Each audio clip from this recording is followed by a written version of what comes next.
Hey guys, Vazzy back here, and in today's video, it is time for the overview of Update 9 of my NHL 24 custom roster.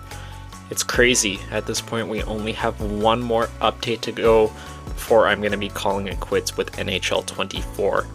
Just before we get into today's video, I actually did want to briefly discuss Update 10. I have decided that I am going to be releasing this just a couple of days before the NHL draft. Don't have an exact date at the moment, but I have decided that it will be before the draft rather than a week or two into free agency. Then I don't have to move draft prospects around and recreate all these players. Get a little bit messy and confusing with all of that. So definitely keep an eye out on the channel for Update 10. But with that being said, let's get into everything you can expect from Update 9 of my NHL 24 custom roster. Starting things off with transactions and continued roster rating updates. So again, just like in all these updates I do, I always am looking to tweak ratings and just make things make more sense as they would in real life. That is exactly the same in this update. It's not going to be the craziest of changes, I will say that was more meant for when I introduced the new rating system, but you will see guys getting +1, +2 where it makes sense. And then a big thing for me this update, obviously transactions, there hasn't really been any trades. There has been some signings like Noah Hanifin getting his extension, Marc-Andre Fleury also getting his extension, they will both be added into the game. But also the signings of a lot of the college players have now been added into the custom roster. This is the time of year where you do tend to see a lot of these players' seasons coming to an end and they end up signing with their NHL team. So you will see the Cutter Gauthiers, the Lane Hudsons, the Frank Nazars, I can go on and on, of guys that have signed in the past couple of weeks. They will be assigned to their NHL team now. I did just want to note for some of the players that sign contracts where it doesn't start technically until next season, I ended up giving them a 4-year contract because technically this year they would play, that would burn a year, and then they would have 3 years left on their contract. But all these players will appear on their appropriate teams in this custom roster update. Up next, we have newly created players.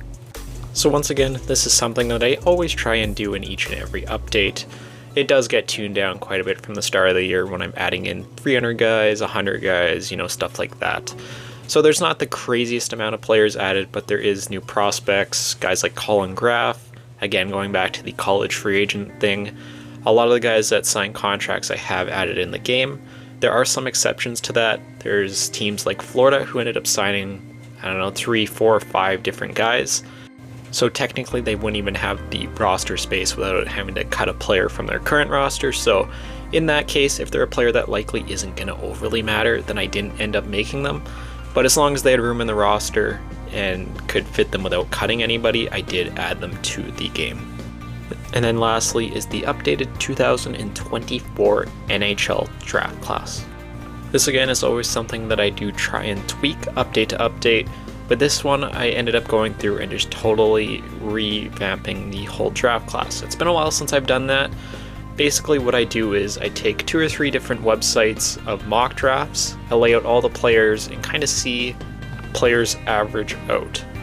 Obviously you have guys like Ivan Demonov, who's more or less now the consensus number 2, where a guy like Cole Eiserman has dropped somewhere to that number 5-ish range. I've seen him drop even as far as number 12, which seems a little bit crazy to me, but I have gone in and made a bunch of changes to the draft class to hopefully make it more accurate to what we could be seeing in real life.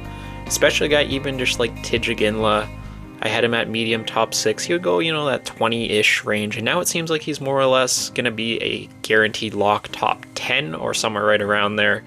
So you should start to see some of these changes based on guys who are projected to fall a little bit and some guys that have been rising up the draft board. But overall, I do think that is going to do it for the overview of Update 9 of my NHL 24 custom roster. Again, if this video is live, you guys should be able to download the roster currently if you guys are on the next generation of Xbox consoles. But with that being said, enjoy the update, and I will see you guys all in the next video.